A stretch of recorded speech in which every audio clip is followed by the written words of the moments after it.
Hey, I'm Dustin. And I'm Steve. Welcome back, listeners, to the finest phototainment in the world. That's right, you're listening to another episode of the Wedding Photo Hangover podcast, an irreverent look at wedding photography. This podcast, like aspirin, will help you recover from your wedding hangover. Dustin. Yes, Steve. You got a really cool Bulbasaur hat. Oh, you noticed? I did notice. Are you over there catching them all right now? Gotta catch them all, man. No, I was... For the listeners who didn't see the post on Instagram, Dustin the other night went to the store and saw a Bulbasaur hat and immediately texted me to see if I thought it was cool or not. And I texted him back and was like, yes, and yes. So for some context, my wife and I did a day trip to Indianapolis. There's no context needed. You love Pokemon. And before we headed out, we stopped at the Cheesecake Factory to get some cheesecake because I was doing a huge balls to the wall cheat day on my diet. Yeah, okay, so you can say whatever you want, but just so you know, I'm just going to cut real hard after I say you have a Bulbasaur hat and then put in the Pokemon song, and I'll just be like, gotta catch 'em all, Pokemon. And then we'll cut to the show, just so you know. But you can talk about your cheesecake diet. Dustin's on a brand new cheesecake diet. He's given up his old diet, and all he eats now is cheesecake all the time. That's it. Just Philadelphia cream cheese. But yeah, baby, that sounds like a good diet. I want to get down on some of that. Walking through the mall, and I saw this hat from afar, and it was calling to me. And this siren song with the Bulbasaur hat. And I just pulled out my Pokeball from my satchel. Oh, and really? Yeah, no, you had a Pokeball? You don't carry? We're going to go into this? All right, Ash, tell me, how many times you had to throw the Pokeball? What Pokemon did you throw out at the Bulbasaur hat to weaken it to the point where you could catch it in the Pokeball? I threw out the Chase Sapphire. Mm-hmm. It's an almighty pays for everything kind of Pokemon. Yeah. It's from the new edition. So you didn't have to fight the Bulbasaur at all. What kind of Pokemon would you even use to fight a Bulbasaur? It's a grass type. I'll give you a little hint there. So Charizard, gotta catch 'em all. Oh gosh, Dustin, what are you drinking tonight? Oh, well, I just came from a bridal meeting where I was hammering vodka cranberries, so I am Dustin, I'm sorry. How did you just come from a bridal meeting where you were hammering vodka cranberries? We were at a couple's house. We met at their place of residence, and they had like one of the most unique homes I've been in. Very modern, but they had like a full-on like bar setup going, and I didn't ask for anything to drink. It was just constantly prepared for me. So they just looked at you and they were like, this is a man who would like a vodka cranberry. Well, I told them I was on a diet. And so I think it was like a vodka with like cranberry LaCroix. Forgive me if I'm mispronouncing that. And then like Grand Marnier. How do you say that, Steve? You're the alcohol in this relationship. I feel like you're trying to say Mariner, but I'm not really certain. I don't know. Some other liquor they added to it. And yeah. Now I don't even know who I am anymore. Yeah, I know. You went on a crazy tangent about how you tried to catch a Bulbasaur hat with a Chase Sapphire Pokeball. But I have it. I have said hat. Mm-hmm. Yeah, I know.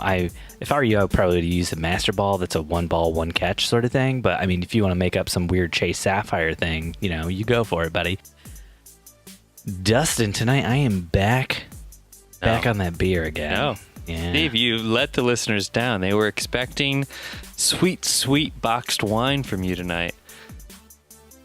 You let them down. Wait. Just sec.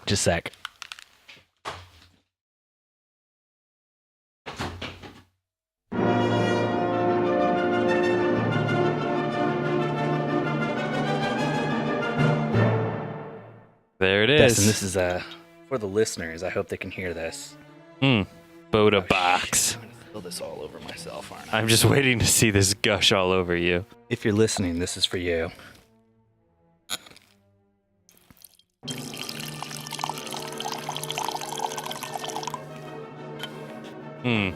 That's the sound of Italy right there. Sprung a leak. As one does. So as you may have been able to tell by what you just heard, I peed into a glass and now I'm drinking it because that's probably what it sounded like. But yeah, no, I ran to the other room. I grabbed back my Buddha box with the Red Volution and poured a little out. Oh, give us a little fragrance of that. Give a little stir. Here, I'll just hold the wine glass up to the microphone so everybody can get a quick smell of the fragrance, Dustin. What a great idea. For those out there that don't know, we also offer this in a 4D version where you can smell the podcast. Smell-o-vision. That's right. We've been working on Smell-o-vision with Willy Wonka himself, and we're going to bring it straight to you, straight to your house. So for only $3,000 a week, you can donate to that version of the episode, and it'll be coming out here real soon. Moving on, moving up, moving out. No, Dustin. I am drinking for realsies, though, a Flat 12 Pogue's Run Porter. I'm back on that beer again. Even though I ran away to get the wine box just for you. Just for the goof. I did it for the vine. Did it for the vine? Yeah. I had to balance the wine box on my shoulder so I could hold the glass with one hand and pour with the other hand. It was very awkward. Dustin got to watch it all. Pokemon. Go, Pokemon. Dustin, let's move on to the first topic in our show notes, Dustin. Oh, holy shit, Dustin. There's like 3 topics you added here. I know. You might as well just say I produced this episode. This episode brought to you by Big Burrito Creative. When your burritos need to get creative. You need to work on that. No. Give me like 5 more takes of that. When your burritos need to get creative. No. I need a new catch line. Come on. Big Burrito Creative. When you're... No. It goes like this. When you're sick of those puny tacos, Big Burrito Creative. Okay, that was good. Let's ramp it up a little bit. All the ingredients, all in one place. Big Burrito Creative. Okay, now we got 2. Now we're rolling now. Come on. Now we're rolling. Big Burrito Creative. Oh, very nice. You took what I said and you rolled it into the next one. That's 3. Just 2 more. Come on, buddy. Oh, I would, Steve. But I have to save some for later. How about this one? Tiny tacos. What you need is a big, thick, juicy burrito. Big Burrito Creative can supply what you need. How's that? Was that a good one? I would love to see you talk to your wife with that tonality. Okay, how about this one? Are you feeling the hunger? I bet you are. How about you bite into a sloppy, thick burrito and just let the juices squirt out all over you? Oh, Big Burrito Creative. It gets you messy. It gets you sloppy. There we go. How's that? Can we use that one? No, I'm going to vote that those were all pretty terrible. For those of you out there who don't know, Big Burrito Creative is sort of our secondary video brand, just because we wanted to keep it separate from our photo brand. And Steve still thinks it's funny. He still thinks it's a funny one. You specifically chose the name of the company because you thought it was funny and you thought it would get people to talk about your company because it was so funny. So don't put this on me like I'm a bad person for thinking that your company's name is funny and making fun of it. Oh, I don't think you're a bad person, Steve. You just are a bad person. There's not me bringing it up. You've heard of rolled tacos. They're called taquitos. But have you ever wanted a rolled burrito? That'd be a Big Burrito. Big Burrito Creative. The biggest burritos around. The biggest. Oh, speaking of Big Burrito Creative, wait, I got one last one. Big Burrito Creative. We have huge dongs. Is that good? That's the winner right there. Yeah. Yes, I knew it. I knew I'd get it finally. So speaking of our video company, we did a wedding this past week where we always try to do something a little out of the box, a little creative. especially in terms of like trying to capture something really fun with slow motion. And this week we did some smoke bombs. I bought some smoke bombs. I'm sorry. You always try to do something a little out of the box, a little creative, especially with slow motion. You realize slow motion is like the most overused technique in video production, especially in weddings right now? Correct. That's why we try to do something a little bit different, a little bit, more than just your typical, hey, here's the bride and groom kissing. Yeah, and then here's me shooting them in slow-mo. I get that. But now you realize smoke bombs have been around for a really long time, and people have been using them a lot, and people have been doing like slow motion stuff with smoke bombs for a really long time too, right? Mm-hmm. So there's what you might call mainstream stuff, Steve, and then there's what you might call Fort Wayne, Indiana. Oh, so in Fort Wayne, Indiana, you can do things that they do in the mainstream, and it still looks creative there. Is that what you're saying? Not necessarily it looks creative. It's new. No one has done anything with smoke bombs in wedding videos in or around this area. Yeah. Okay. So you've never seen like a video maybe that somebody who does a podcast with you posted that he maybe just even shot with like an iPhone. There's like a bride and a groom kissing in a smoky room because they put off a smoke bomb in that room. Like you've never seen anything like that? Nope. Okay. Nothing. Okay. I'm breaking over here. I'm broken. Okay. So anyways, this was our first time shooting with said smoke grenades, smoke bombs, whatever you want to call them. No, let's stick with one word, smoke bombs. Well, the brand is called Smoke Grenade. I'm sorry. I forgot we were doing a branded segment here. Well, we are sponsored this week by... When you're reaching for a smoke bomb, you want to reach for the best.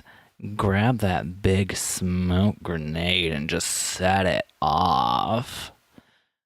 This voice you take with all of our promo material is very disturbing. It's really what's going to get us paid, Dustin. I hope not.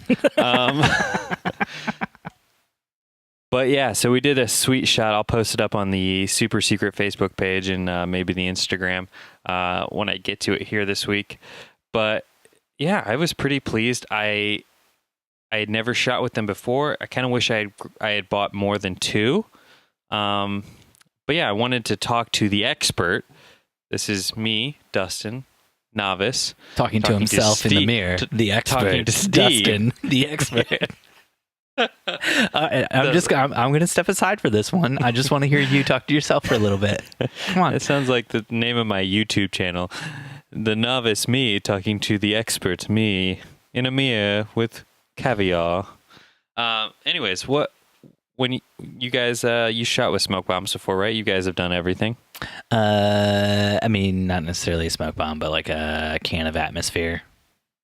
A can of atmosphere. Yeah, and smoke. What the hell is a can of atmosphere? Oh, it's like the instant Sounds atmosphere. Like, whoa, yeah. That guy just broke open a can of atmosphere on you. Yep. It's like the instant atmosphere stuff you just spray in a room, and then it just makes it look smoky. Oh, yeah. Like the old video hairspray technique. Yeah, and then also like the smoke machines. Like we've used smoke machines before, like not ours, but like DJs use them for our shoots and stuff. So this great Steven Van Elk has never used a smoke grenade. Not a smoke grenade. I've used a smoke bomb, though. We have smoke bombs, too. We don't use them very often.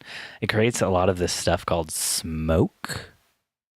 And I don't know if you know this, but smoke kind of like gets into cameras and it can ruin them. So we don't typically use it that often. Also, kind of cliche. Yeah. I'm sorry, you just brought this whole thing up like, oh, when you're so creative, just like me, you use smoke bombs. And I just have to crap all over everything you're saying now. So what do you want to talk about? What's this thing with smoke bombs now that you've gotten done whacking it in front of everybody for a little bit, talking about how great you are? It was only satisfying for you, not for me or the listeners. What do you want to talk about with smoke bombs? What happened? Yeah, so we set it up. I thought through it. In retrospect, I wish I had bought in some extras, especially to like try one, so I could have known like the height and duration of said smoke bomb. And instead, I was completely 100% winging it.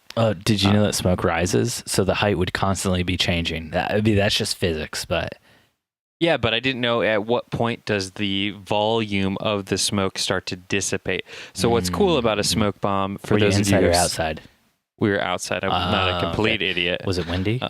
No, not a single strand of wind. Were you in like an alley or just like out in a field? Alley. I mean, I planned the location to be the most conducive. Did the smoke fill the alley? Yes. Did you get a little sunshine coming through like the back of the alley, backlighting all that smoke and your bride and your groom? No. I thought you planned the location to be the most conducive to the smoke. Well, I couldn't pick where we were in the middle of the country. I couldn't pick the one alley I could find. You're in the middle of the country? Yes. How's there an alley in the middle of the country? This is a city wedding. This was city a folk country wedding out in the middle of nowhere. So and across, there's no alley then. Yes, there is an alley. There's a ditch. You're in a ditch. Across from the wedding barn venue, there is an abandoned monkery. What do you call those? Covenants? Like where like nuns or I think monks. the word you're looking for is coven. Coven. Yeah. An abandoned coven. Yeah, that's it's why like you guys are all it's wearing crosses and there's lots of garlic all around, right? It's like a retreat center for like monks or something. Mm-hmm. How many vampires did you kill? It seriously has like there's been like horror movies filmed at this place apparently. Can we get to the point of this whole thing, because I'm getting so bored with it if you can't tell. Can you just tell me what it is with the smoke bombs? You wish you'd used one before so you knew how they worked. Okay. I just thought it was really cool, and I was curious if you'd ever shot with one. But apparently, it's 290s for Stephen Van Elk. I don't think it's 290s. I just never had a good reason to use one. If I'm using something like that, it's because I want to tell some sort of story or set some sort of mood. And with like my videos, I typically don't have like a need for something very smoky and atmospheric. So that's why the only thing I have was like when Jen was using it for a photo where she wanted something smoky and atmospheric, and I just shot like a real quick video on my phone of what was going on. See, but these are colored smoke bombs. Yeah, we've used purple. colored smoke bombs before too. I just asked if you'd ever use colored smoke bombs. Yeah, and but I like, don't want "No." to talk about the topic, so I keep talking about vampires and Pokemon and Big Burrito Creative. Wow. Well, if listeners out there have shot with smoke bombs and have something cool, I'd love it if you guys could share that with us via Instagram or Facebook or whatever. I'd love to see what you guys are doing. Oh my gosh, was that this whole topic? This whole fucking topic was just so you could end it all by saying, I'd love to see it if people could This is a fucking podcast. Come on, you got to have something better than that. Nope. That's no. all my gosh, I'm so upset right now. Why did you use a smoke bomb? Because I thought it would be cool. That's pretty much it. What did the purple mean to them? What did it mean to you? It was their wedding colors. So there, we got at least one thing out of you. Jeez, I can't believe I'm doing this with you right now. Gosh, can we move on to something that's not going to make me so fucking angry, because I'm so fucking angry. Hey, hey, Dustin, have you ever turns you into a very angry person? Dustin, I just wanted to ask you a question. Have you ever heard of a sparkler before?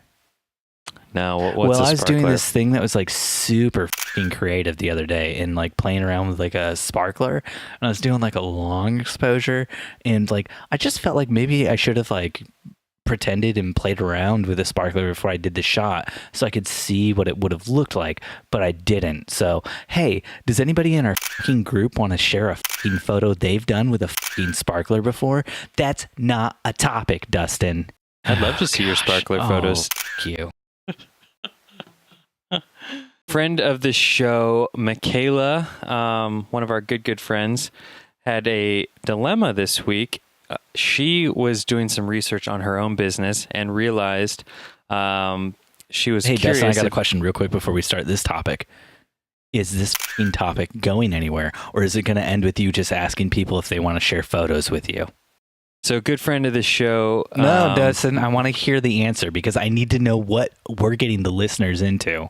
I need to know how much of this show I'm going to have to just fucking throw out the door and cut because you just went in without a plan and decided to end it with a fucking pull your parachute as you jump out of the plane and just be like, I had nothing planned. And then you just like Geronimo off into the distance while Steve's stuck in the plane without a parachute trying to land the thing. Steve's always stuck in the plane without a parachute. That's just where Steve is. Yeah, I know. It's a very stressful life that I live. Oh gosh. So does this one have a plan? Do we have an end to this topic? There's always an end to every topic, Steven. Yeah. The end is me cussing at you incessantly for like 5 minutes because I'm so angry. You should talk to someone about all this anger. I know. I see your face right now. You're enjoying the hell out of this, you bastard. It's a little enjoyable to see you so uncomfortable. Maybe it's the mix of the wine and the beer. Maybe I thought when you added things to the show notes, you had a fucking plan. No, just trying. Oh gosh, I'm so angry. Can we just continue on with the show? Just come on. What's happening with the knot? Can we share the person's name? Person's name? Okay. Friend of the show, Michaela, doing some checking on her brand and her business, and found that she had a profile on the knot.com, and found that she had a negative review from a year and a half ago. And come to find out, she cannot respond to negative reviews on the knot.com unless you have a membership. And she's exchanging emails with the knot.com in order to try and get her profile taken off, and they won't take it off. And I thought this was kind of an interesting topic because how would you respond to this? You say you have, with social media and the way things are going, the Knot's argument to her was that they are a social media platform, and so essentially anything is public. But yet she can't respond to it unless she's paying to be on the platform. Because it's not a social media platform. Yeah, it's like a contradiction to itself. And so I just want to come in on that, though, and say you can have paid for social media platforms. App.net was one. What's that new one? Microblog. That's a new one that you have to either pay for or like program your own website to do it. Mastodon, that's another one you have to pay for. So there are working pay for social media things. What you can't do is say, oh yeah, these people can say whatever the hell they want, and if you want to get rid of it or respond to it or whatever, then you have to pay. I mean, obviously you can do that because the Knot's doing it. It's just a really shitty thing to do. It's kind of like holding vendors hostage. Yeah, absolutely. It's insanity. And so I want to do a follow-up with her. She just found this out this week, but next episode, I want to see where she is with this. But I thought that this is crazy. We don't have any super terrible reviews on our Knot page, but it really makes me concerned because anyone, it doesn't even have to be a real client. It could be like a vendor that hates you. It could be like Steve right now on my knot.com listing, just thrashing me. Oh, yeah. I'm sorry. Let me just stop typing. And this asshole keeps starting topics without having a fucking end to the fucking topic. That's how I type, just like that. I wasn't hitting all of my fingers on the keyboard at the same time to make that noise. That's just how fast I type. I'm so good. There's nothing you can do about it. Gosh, I just destroyed our show notes. That was a mistake. That goof was a mistake. I'm sorry. So I want to say, I'm sorry, Dustin. I did something bad just now in destroying our show notes for a goof, and I'm very sorry. I did something to harm the show and you. I take full responsibility for my mistake, Dustin. I'm sorry. It's okay, Steve. We forgive you collectively. That's what you do when you screw up. You make an apology. Still waiting. So, Steve, did you ever have any thoughts or insight on this topic? See, that's difficult because Jen talked to Michaela about this a few days ago and told Michaela to contact the Knot indie representative and that they would take care of it. And I don't know if Michaela's contacted her yet or not, or if she's heard back from her yet or not. But it sounds like everything you just told me is what Michaela told my wife. So my wife already kind of nailed it, I feel like. And I feel like if I say anything else, like my wife, who will be listening to this episode, will probably not be the happiest with me. Oh, okay. Sounds She just good. doesn't want me to like screw it up and like give bad advice on the airwaves. But every single area, like bigger area, like Indianapolis, stuff like that, they have representatives at the Knot, like people who take care of that area or like regional people. They're the people who usually try to like sell you the sales stuff and everything like that and try to get you to sign up with them to be a vendor or whatever. Those people are actually typically decent human beings who are actually trying to help vendors. Whether or not the Knot is actually helpful, it's just a job for them, and they're not making judgments about that. And they're trying to help people out. So if something bad happens to your business, such as what happened to Michaela, you should be able to contact them, and they should be able to help you out with it, regardless of what whoever the hell else at the Knot said to her. That is my understanding of how it works, but. Yeah. Because the Knot, like corporate, is a soulless entity that doesn't care about you. Not like Dustin and me here. We've got a lot of soul, and we care so much about you guys. She told me the last correspondence she had with them was that they said all they need from her in order to remove her listing was proof of dissolution of her business from an attorney or government agency. What the F? So she was I'm sorry, like, well, is the Knot like you opt into the Knot? You should be able to opt out whenever you want. This is complete and absolute bullshit. They're not. I think if there's anyone out there listening that is a Knot representative, we would love to have you on the episode. You know how far that Knot representative's going to make it? Right up to your smoke bomb story, and then they're going to check the out. I was just giving you a topic, Steve, that you could edit during. Dustin, let's talk tech talk. Oh, what? Yeah, baby. What? Oh, because I'm so sick of these other topics. We can't do anything to help Michaela. I'm sorry, Michaela. You're lost. You're lost in a sea of knots.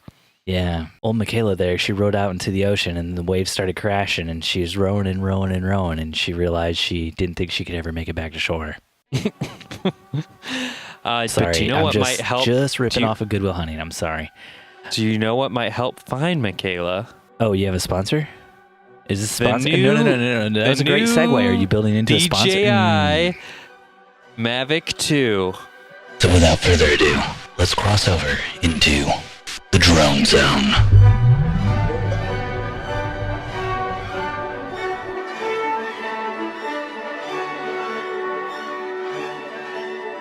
What an amazing piece of technology DJI announced today that utterly makes Steven's drone that he's flown once obsolete. Yeah, they put out a new drone. How does it make the old drone obsolete? Does the new drone make it so that the old drone just breaks in midair and falls apart? If they're anything like Apple, yeah, eventually you'll upgrade that firmware on your drone, Steve, and it'll just crash. That is my favorite goof from the show 30 Rock. Alec Baldwin's character is talking to Tina Fey's character, and he just says, well, we'll see how long this call takes or something like that. The new Apple phones came out today, so these won't last much. And then the phone literally just like falls apart in his hand before he finishes the sentence. Oh, typical of Baldwin. But yeah, so the new drone comes with a Hasselblad camera and a 1-inch CMOS sensor. And I'm not going to lie, Steve, I pre-ordered that son of a bitch. Way to go, Dustin. I'm proud of you. Are you going to sell your old drone? I'm probably going to sell my backup drone. Do you have something else you wanted to say after backup drone? Because it felt like you were about to say something, and I clammed up to give you all the space in the world to say whatever you needed to say, and you just looked awkwardly at the camera. No, that was about it. That's all I had. Your backup drone. Where is this backup drone the last time your drone broke? That was my backup drone. And then I got that one fixed. And while that one was getting fixed, I bought a new one. And now the new one is my main drone. So I have the Phantom 4 Pro and I have the Phantom 4. Gosh, everybody who's listening to this right now just has to fucking hate you. Why? I have my day drone and my night drone. This drone only flies in the daytime. This drone only flies at night. The exact same drone. Don't worry. I'm just so rich. All I be doing is droning. All right, so you have 2 drones. Most people I know only have 1 drone. I get the idea of having 2 drones. Most people I know have 2 camera bodies when they shoot a wedding. So do you actually bring both drones with you when you go out to shoot? Because I've never seen 2 drones in your vehicle when I've been shooting with you. It's kind of like an airplane. One is always underneath my driver's seat. You pull up the cushion and there's like a drone insert under my seat. Steve awkwardly blinks into camera. Morse code for the soul inside of him trying to say, "Let me out! Let me out!" Now you killed the soul inside me, Dustin. But yeah. So you leave your second drone at home. So it's not much of a backup at that point in time. Correct. No, we had some issues with it. The remote control was not charging. And so I sent it in. It took like 2.5, 3 months to get a new remote back from DJI. And in that time, I could not wait. So I bought a new one. And that was back in, I want to say, the springtime. And been loving the Phantom 4 Pro. And when I saw the announcement today for the Mavic 2, I've been really wanting a Mavic or something smaller for when we travel.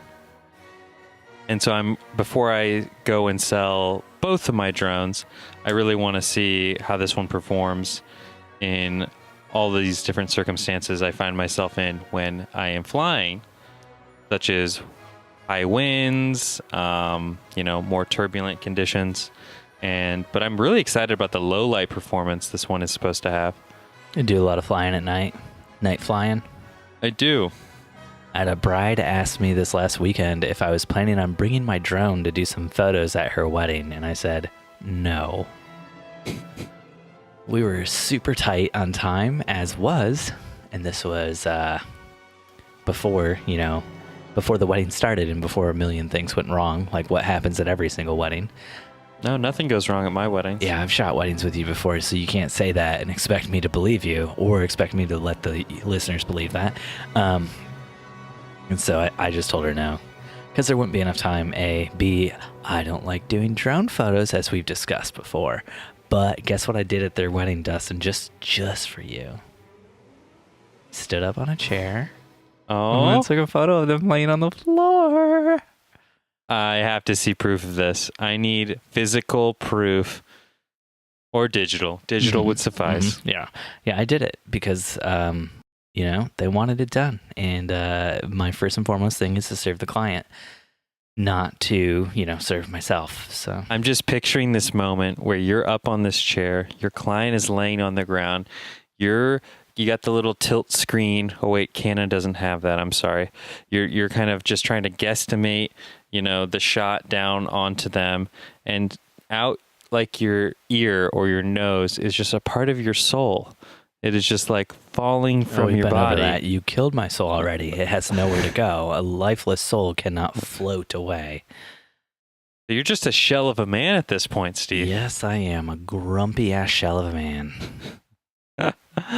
Moving on. More tech. New Nike. So you bought this new Mavic. How long is it going to take to get to you? According to someone else I talked to today that also ordered it, they should have them in our hands no later than August 29th. Dustin. So, like next week. Dustin, did you secretly order this for me as a birthday present? Because August 29th is my birthday. I don't know if you knew that, Dustin. I did know that. So, Dustin, I think more importantly then, you're looking to sell your old Phantom. Yeah, Phantom 4, brand new remote control, never even been used. And the remote control's never been used. The Phantom was used in Sierra Leone. Correct. And many other places, I assume. Many other places. But yeah, so I'll be putting that up on the chopping block here probably next month. What you going to sell it for? I don't know. I have no idea what a gently overly used Phantom 4... Gently overly used? Okay. A used Phantom 4... Let me just Google that real quick. Should I do the goof again with the keyboard? No. But yeah, we'll see. I know plenty of... $699 if it's refurbed. If it's just used, people are selling them for around $410. Yeah, I figured between $400 and $500, maybe somewhere in there. Mm-hmm. Very cool. Being that the remote is literally brand new. I just took the wrapper off it yesterday. Brand new. Yeah, I was going to actually sell it to my friend. Literally. And he went out and bought a different drone? He instead went out and bought a Mavic because B&H put the first generation Mavic on I thought that was a paperweight.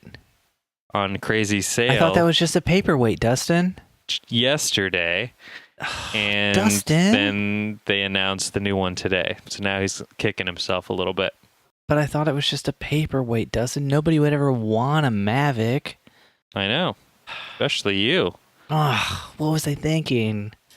I don't know. Buying a drone that works and does everything I need it to do. Oh. Let's talk about these new Nikon Z6 and Z7s that were Yeah, did you pre-order yours yet? Why would I buy a Nikon anything? It's a dead brand. It's a dead brand. Just because it's like your soul. I thought you could relate to it. Yeah, you killed Nikon's soul just right after mine. I know a lot of people are really excited about these. I've been getting a lot of people asking me today if I'm going to be pre-ordering one. And the answer is no, I will not be. Even though if I hadn't already gone Team Sony, it would have been an interesting transition for me. There's a couple of things about the new lineup that kind of got me a little excited, not a lot excited. They're not doing anything that I felt was crazy out of the box. I thought not including a 4K 60 frames per second option was sort of a silly one. Mm-hmm. I think that would have given them a lot more credibility in the video realm. But the new lens lineup with the ability to change the functionality of what the ring around the lens does, I thought that was kind of cool. Mm-hmm. Making that more of a digital feature than a, analog feature. Why do you think that's cool? I don't know. I just could see myself being that I never really do manual focus when I'm doing photography. Being able to change my aperture or my shutter speed or my ISO or whatever by turning my lens ring while I'm shooting. Okay, so I got something for you here. What happens when something breaks and you no longer can control anything with the ring? And there's no manual anything anymore because they switched to digital. Conundrum. I don't know. Sort of like, how will we remember anything if the internet crashes? Because Jen and I have a Canon 50mm f1.2 and an 85mm f1.2, and those have a focus ring. But if something breaks and like you lose the connection with the camera or whatever, you can no longer focus. You can't like just twist it and focus. Unless it's connected to the power source of the camera, like you can't change focus at all. So you can't do like any free lensing with those lenses or anything. Are you going somewhere with this? No, I'm just saying like that to me is a huge step back. That's not a step forward, even though you were trying to throw it out there like it was a huge step forward. Why don't you just buy a lens that has an aperture ring on it like your Sony stuff? Aren't you switching to all Sony next year anyway? I am. That's the plan if I'm not completely broke from my new house. So, Dustin, would you say you're overwhelmed, underwhelmed, whelmed? How do you feel about these Nikons? I mean, you and I talked a little bit about the rumors a few episodes ago. I mean, it landed right in sort of that sweet spot. The price point is right there at Sony's. They've got a middle and a high megapixel, and they're the same price.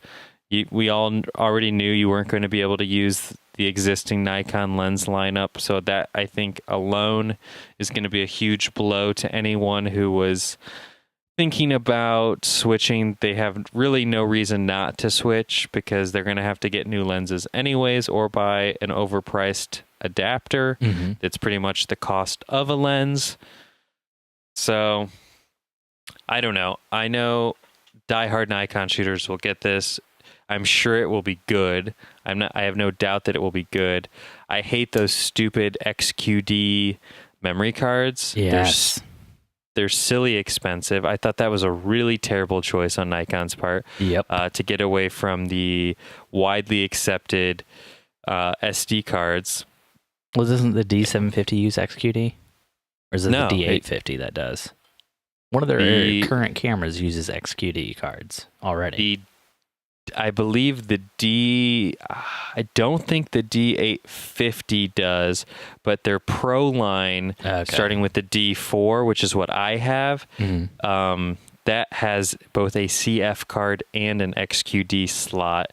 And then the D5. So this is why you only shoot on one card, because Nikon has all this crazy stuff like, you can't use an SD card. You have to use a CF card, which is already more expensive.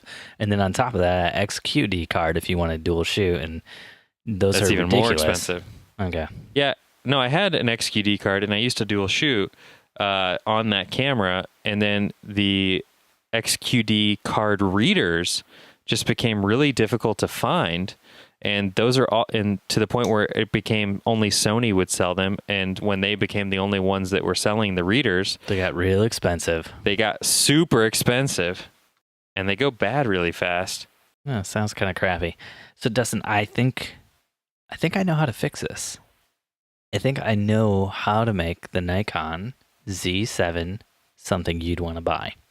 You ready for this? Go First on. off, what we're going to do, we got to get rid of this whole single card slot thing, and we got to get rid of the XQD thing. So we're going to swap out that XQD slot for 2 SD card slots. Are you with me, Dustin? I'm listening. Next up, they say for physics reasons, they can't build the camera to be able to accept the lenses that you already have for all your Nikon stuff. So you have to purchase an adapter. And I say, what if they just built the adapter onto the front so you could just use all those lenses? So, camera's going to be a little bit thicker, but I think you're down for that, right? Am I right, Dustin? I like a good girth. Yeah, you do.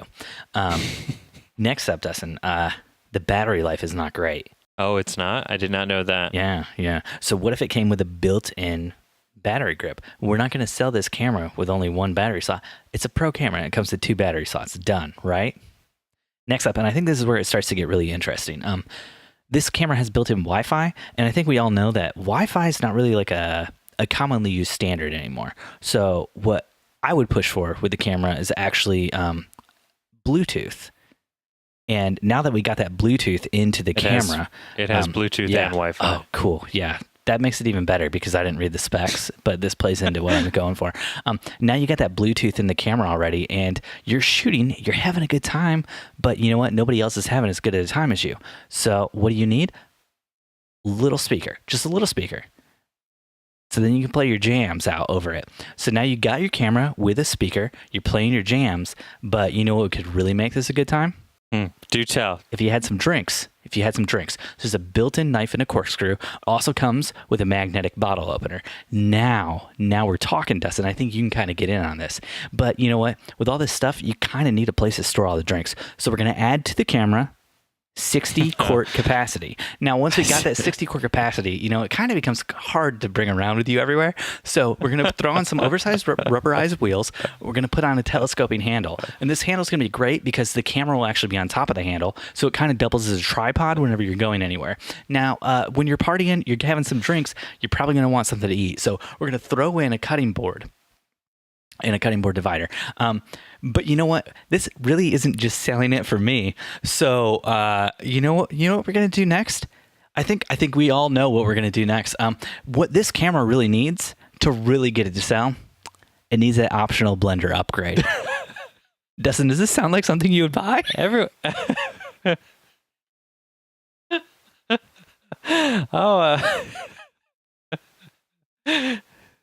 Oh, Steven.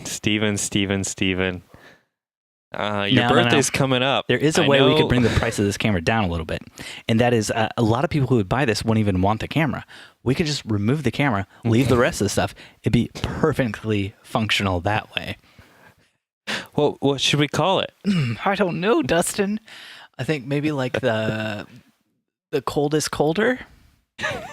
The coldest colder. Yeah. Maybe like the essential. Catchy. The original coldest colder. Yeah. Maybe we should try asking Nikon to put this on Kickstarter. Oh yeah, I think it'd do really well there. I think a lot of people could get behind a product like this. Yeah, maybe they will someday get that product. Dustin, there was more camera news today. It was like a big day full of big camera gear news. They announced In a teaser, Carl Zeiss is going to be putting out a fixed lens camera. Stop. And it's rumored that this fixed lens camera will be made by Sony. Now, we don't have any more details about it yet, like as far as will it work with like Sony lenses? Will it work with, is it basically just a Sony camera with the Zeiss branding on it? Or is it actually like a Zeiss camera all on its own? But what a great day to put it out there. On the day when Nikon's failed so royally by not putting out the coldest colder like I thought they should, and instead putting out these cameras with only one card slot. And I think they put this little teaser announcement out today because they really didn't want anybody to see it. That's like a very typical thing that people do. If there's like an Apple event going on, like new iPhones are launching, and you have like a really crappy product that you don't really want in the news because you don't want a million stories written about how bad your product is, then you release the announcement about that product on the day that the iPhone is announced because nobody cares. The entire news will just be full of all this stuff about the iPhone talk. So my theory is Zeiss put this teaser announcement out today because they're like, nobody will care anyway. Everybody's going to be talking about these Nikon cameras Except for Steve. Except for Steve. That's right. But the rumored Zeiss camera is going to be $3,000. Jeez. Which makes it sound like it would be an A7R III competitor. Being made by Zeiss and Sony together? Yeah, but who wants a camera with only one lens option? I'm too indecisive, Steve. I couldn't do it. Too indecisive? Oh, I think that could be their marketing tagline. You should just go into taglines, Steve. Mm-hmm. Jingles and taglines by SteveVanElk.com. If you're feeling too indecisive, maybe you should get that Zeiss camera made by Sony. So don't go buy a Sony when you can get a camera made by a Sony that's not a Sony. Zeiss it. Dustin, do you want to read this thing from Reddit or do you want me to? Oh, I think the listeners would much prefer the sweet and sultry tones Dustin of McKibben. Stephen Totally Van Elk. agreed. Steve Van Elk. Great Indiana man. This is about wedding tax, and it comes from you, Laughing Fuzz 1138 in the r/wedding photography subreddit. Totally not a wedding, in quotations, totally not a wedding, clients. So this person says, so I just had a lead on an event gig that was marked as not a wedding. Apparently they thought it was simple since they don't have bridesmaids and only a couple dozen guests. So they don't really think of it as wedding photography. It's 7.5 hours from ceremony start to planned exit time with about a half dozen locations.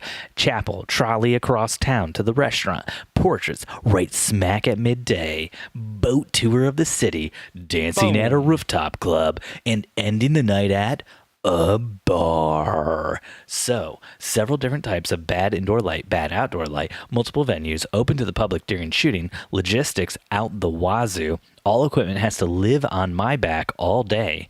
I'll need at least some basic waterproofing, but it's simple because there are no bridesmaids.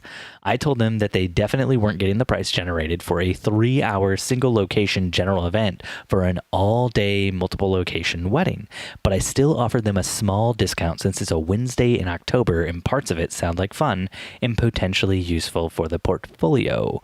So I know everybody in the wedding industry gets people trying to dodge the perceived wedding tax. Dustin, do you have any stories about this? I don't, but I thought you probably would. Because you're higher volume. High volume. Yeah, I've had people call me in the past that try to sort of play the, we only need you for the ceremony. It's, only going to be our closest family and friends, followed by a small intimate dinner. And if you could get some pictures in between, that'd be great. And then maybe just stick around a little bit for we'll feed you dinner, stick around for the dinner. Well, if you get some photos of that, that'd be great too. I guess maybe if you can too, we're going to do some hair and makeup stuff, like getting ready. beforehand. But we don't want like a full wedding package. We just want like, I don't know. Is 10 hours unreasonable? I don't know. Are they serving you prime rib? I hate prime rib. Yeah, because it's always the worst. It's always like super cold and like gross and It's like rubber. Yeah. I don't understand why people think like, oh, we got to get the prime rib on our wedding day. That's what people want at a wedding. It's always the worst at every wedding I've ever been at. Yeah. That's as soon as I see prime rib at a wedding, I immediately go back to the cheese and cracker table that I hope hasn't been torn down yet, and I just mow that cheese and crackers. Nom, nom, nom, nom, nom, nom, nom. And then Dustin spends the next several days constipated from all the cheese. I'm from Indiana, Steve. I'm practically made of cheese. Cheesy? Huh? So Jen and I actually had a contact similar to that a few weeks ago.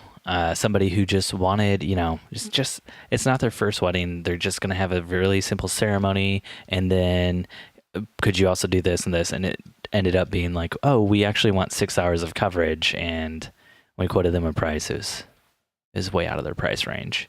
Yeah. Yeah. I mean, we had someone just the other day call us and ask about doing like just a ceremony and a few family photos after.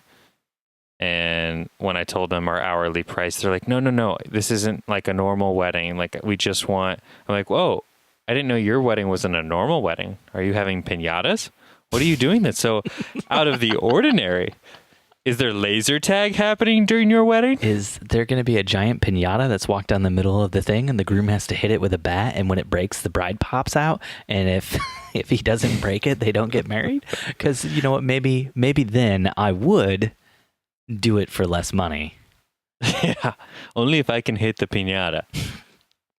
But yeah, needless to say, every time I quote our hourly price for these special weddings that are supposed to be simpler and lower budget, they always like get offended or upset at me as if I'm trying to cheat them. And I say, well, I'm sorry.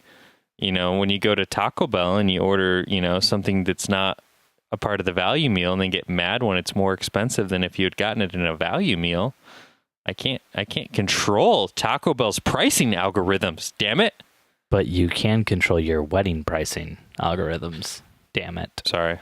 Just a little upset. This diet has me food raging. Dustin, I went to Taco Bell today. Oh, stop it, Steven. Got that Crunch Wrap Supreme, little fire sauce on top, Mountain Dew Kickstart with it. Oh, gosh. Thought I saw a little nacho cheese on your nose. Oh, yeah, there's some cheese in that. I had it for lunch, and then I went and shot an engagement since then, and I've just left the cheese on as a reminder, because I was like, when I get to do this podcast with Dustin and we see the video feed, I want him to know where I've been. I want him to recognize. Anywho. Yeah.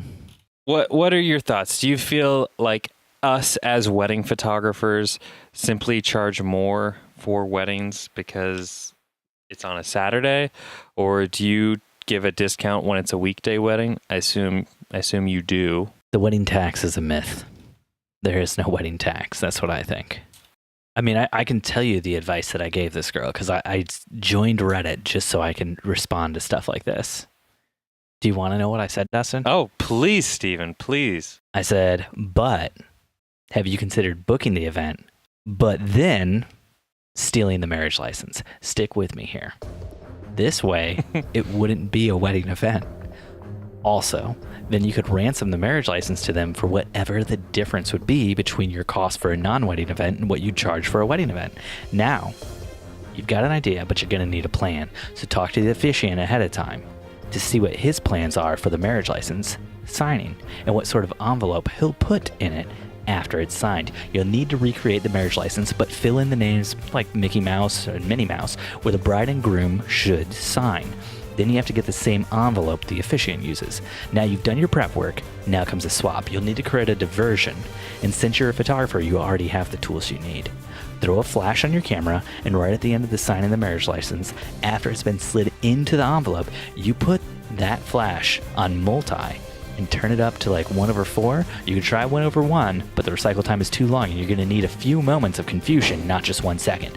So pop your camera down and point it directly in the eyes of the officiant and the bride and groom and flash like crazy. You'll want a second flash set up facing any guest watching on a light stand so you can burn their eyeballs too. So shit, you're going to need OCF, transceivers, receivers, triggers, whatever you call them. Now pop that flash like crazy and temporarily blind everyone. Then grab that envelope in the confusion and swap it out with your envelope. This swap was a success, of course, because you followed what I told you to say.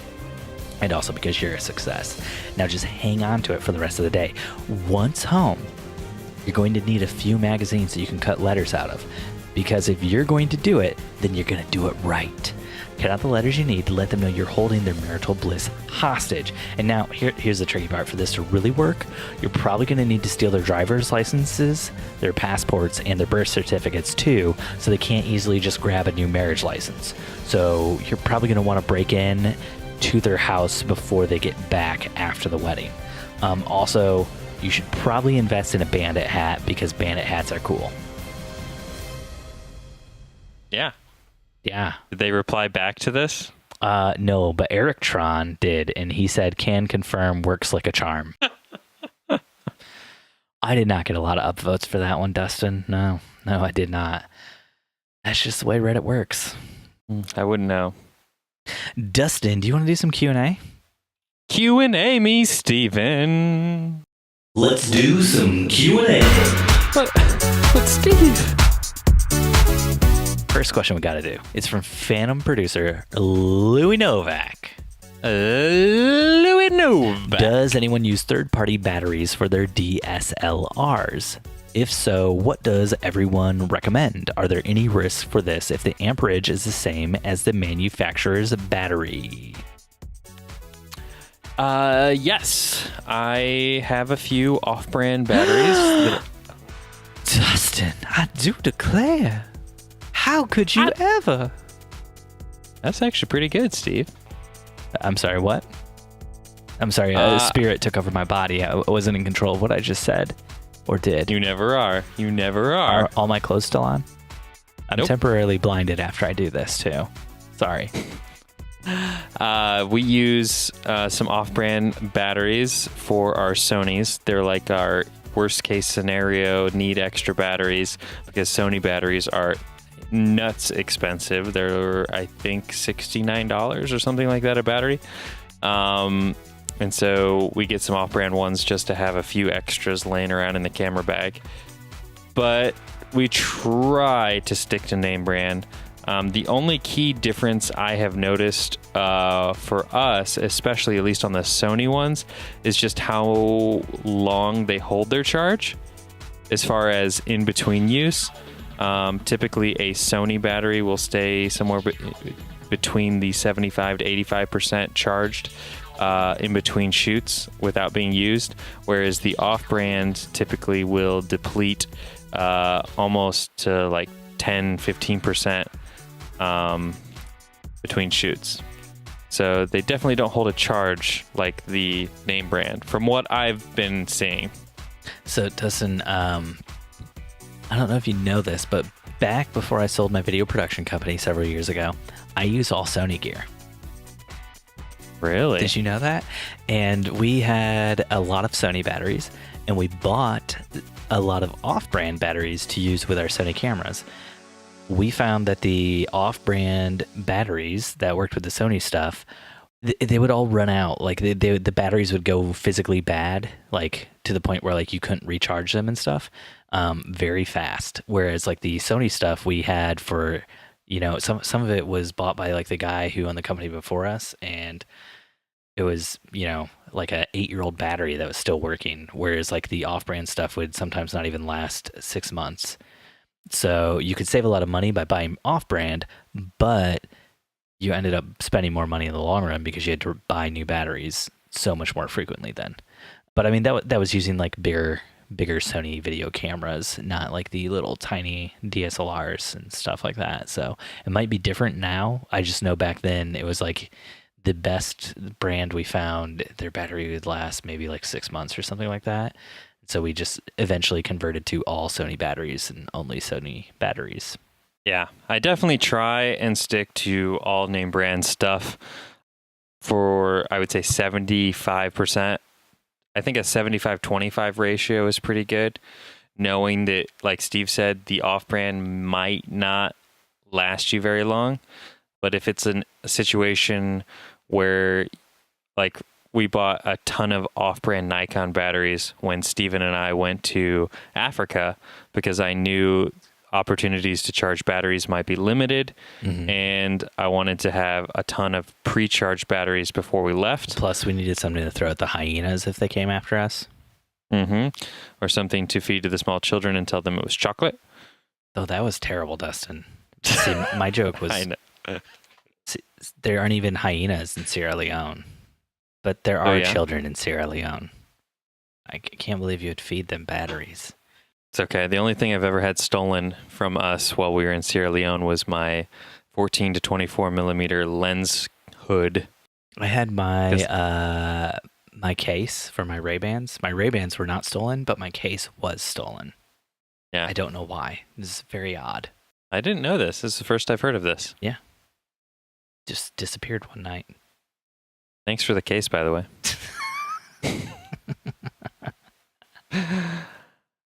Oh, moving on. Dustin, do you want to pick another question? We've got way too many to do tonight, but if you see one that sticks out to you, choose. I'll let you choose, bud. I already had so many topics that were of so much importance to you. I figured at least I can do is let you pick some questions. Dustin. Steven. Cassie May Munier?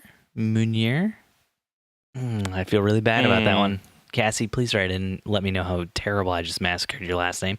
Cassie May in our Facebook group wrote in and asked, how many people offer set discounts, and if so, to whom? She actually ran a poll, and it was specifically asking like if people offer discounts to active military, veterans, police officers, EMTs, firefighters, stuff like that. Yeah, and? So I'm wondering, Dustin, do you? And Cassie asks, any thoughts, good, bad experiences with offering them or not? I typically don't offer any discounts for specific people. I will offer a slight discount if they pay in full in cash. But even that is like, it has to be a wedding I really want, and they have to be really looking for a discount for me to offer that. And it's like such a minimal, like I'll give them like $100 But Dustin, the hungrier off. they are for a discount, the hungrier they are for you. So at that point in time, why'd you even give them a discount? They're hungry for you. Yeah. But no, I don't typically give anything unless it's a piñata bride on a weekday. That's about the only time. How about you, Steve?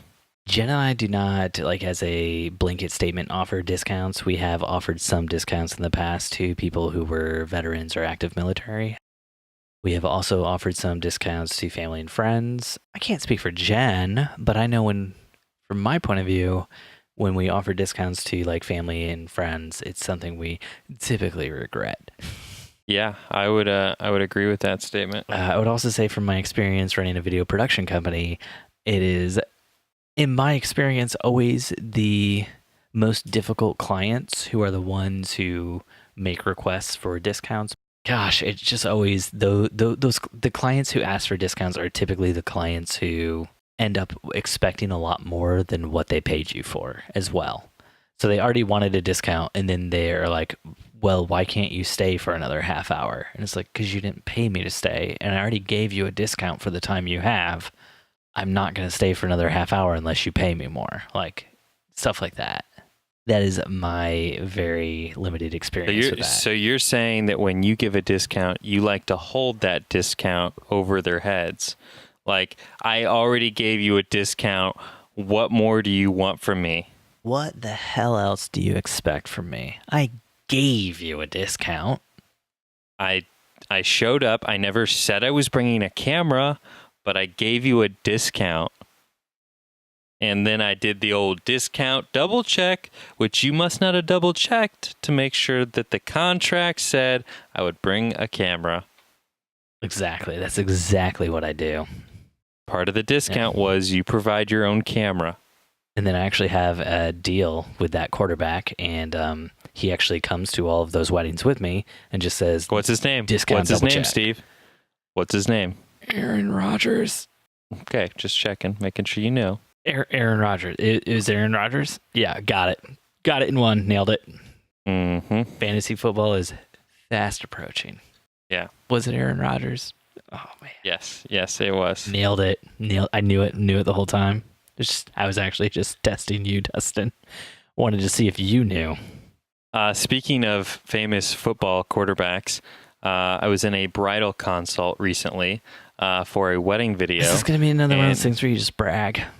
You just want to brag to everybody? This goes guys, into... Did you know how creative Dustin is? He uses smoke bombs sometimes.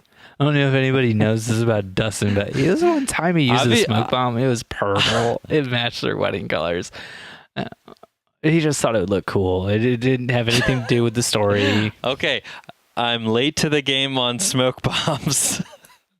But I was in a bridal consult with a bride and groom, and they're trying to get me to give them a discount on their wedding video. And they were showing me a wedding video at their venue, or a venue they were considering. And in this wedding venue... Did the wedding venue allow smoke bombs inside? In this wedding video that I'm watching, I see Tom Brady as one of like the guests at the wedding.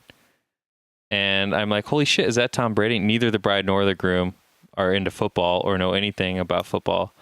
And so they're like, oh, who's Tom Brady? And I'm like, well, when the videographer made a conscious decision to show a random shot of guests that didn't match the video at all, it was clearly because he just wanted to show off the fact that, oh, Tom Brady was at this wedding.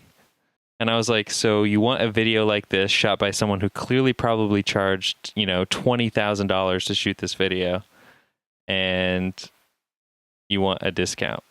If he charged $20,000, he would not have specifically shown Tom Brady for no reason. Let's be honest. I mean, it wasn't the only person he specifically showed. Who else did he show? That was the only person I recognized. What were the names in this? What were the names and the people in this video? You got Tom Brady. Was Giselle Bündchen there? Was Giselle Bündchen? Was she there? It was probably because of her that he was there, because the bride, I looked her up when I got home. She was a famous Los Angeles plastic surgeon. So you just assume that Giselle Bündchen has had plastic surgery? Is that it? You're like, or Tom has. She married Tom Brady, so apparently she's had plastic surgery.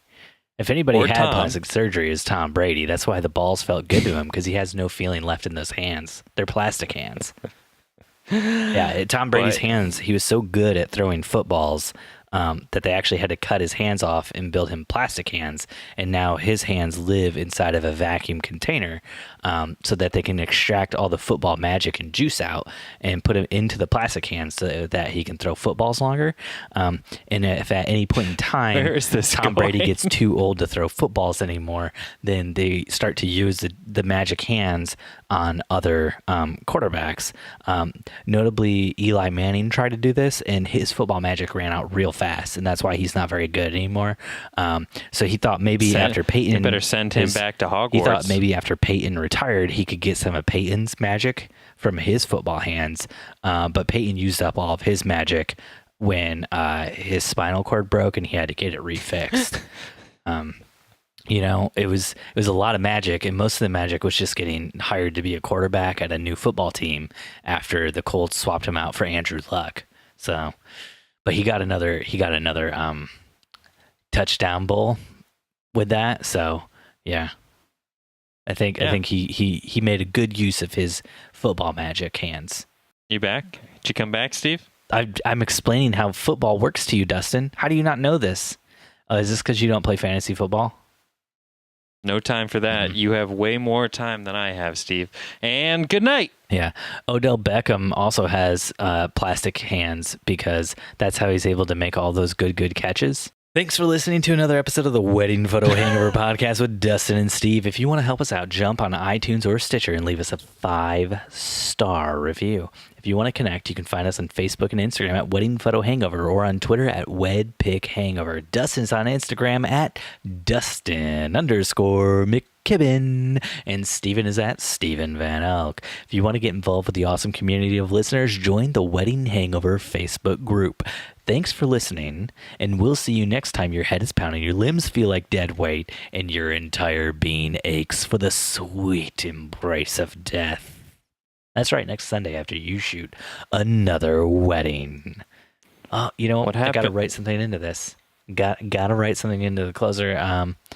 If you want to support Dustin and Steve continuing to make this good podcast that you listen to, jump on to anchor.fm/weddingphotohangover, and you can support us for as little as 99 cents a month.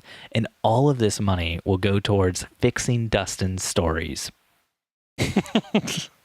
Hiring Dustin, a professional story writer. Yeah. Yep. So you listen to this podcast and you want Dustin to have better stories. That's where the money goes. I can support that.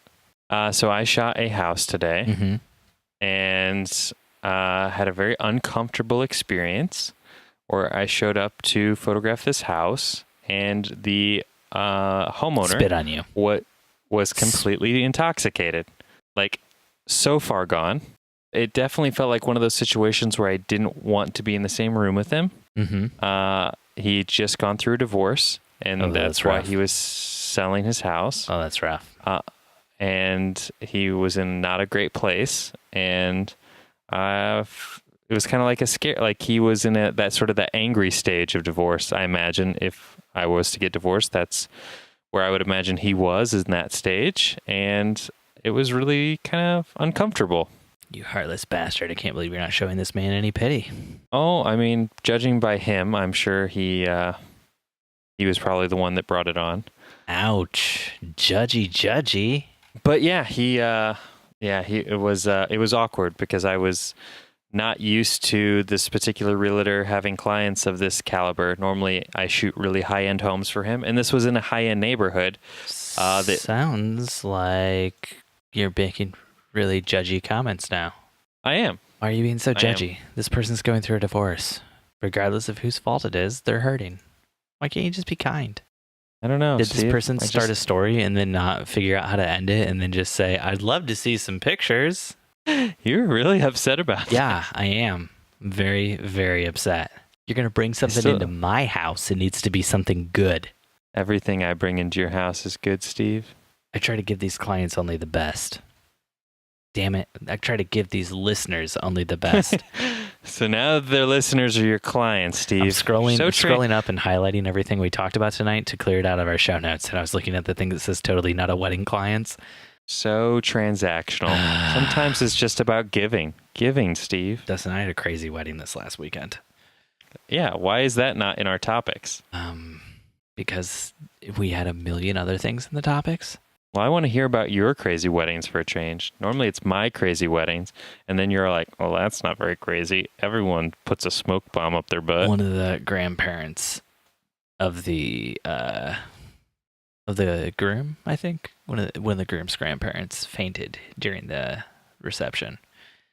They had to put everything on pause for like 40 minutes until EMTs could come and take him out. They think he was just dehydrated. He's okay now, but man, it was one of those real hard moments. You know, you hear other wedding photographers talk about when they have a moment like that, and they're like, and I have to make the decision. Am I there to capture the day, or am I there to capture for them a perfect wedding? And I decided to capture the day. I'm a documentarian. And I'm like, I'm a documentarian. Yeah. And I was just like, oh, you know what? This is probably the most embarrassing thing that this man has ever experienced. And okay, maybe not the most embarrassing thing, but it is an embarrassing thing that he's experiencing in his life. And I'm sure he does not want a single photo commemorating this. So I put my camera down and I just walked off to the side and hid until it was over. And hid until it was over. I say hid. I wasn't hiding, but, you know, that's how it felt. It was like, I don't know. Like, can you imagine lifting your camera to take a photo of that? Like, I feel like guests would punch me straight in the face. Like, this is not a photographable moment. Yeah, we had a bridesmaid pass out a few weeks back at a ceremony, And I had that same sort of, do I capture this or do I kind of pretend it's business as usual? And So here's my thing with that. Like, if you capture it as it's happening, like it's during the ceremony and a groomsman or a bridesmaid faints, like that's fair game because you were just shooting. You couldn't predict that. But if like you're taking photos of them on the stretcher with the EMT, like, nah, dude, nah. no, I mean, it wasn't that bad, but I saw what I saw before she fell was the mom running towards her from the pew. And then I was like, oh, now that they're all over there tending to her, do I capture that? And I chose not to. I think that's the right call. Because there was already so much attention being taken from the bride and groom and directed to that I was like, if I start dedicating my attention to it, it's only going to further the problem. And then you walked right up on stage, stood right over the fainted person, and just did some top-down shots, Dustin and Corinne style. Everybody want them top-down shots. Dustin, it is very late, and we've been recording a long time, so I'm going to bid you adieu. Thank you for recording with me tonight. Steve, I always want to record with you. I'll have some more sweet, sweet topics for you next week on another installment of It's Dustin Time. Bye.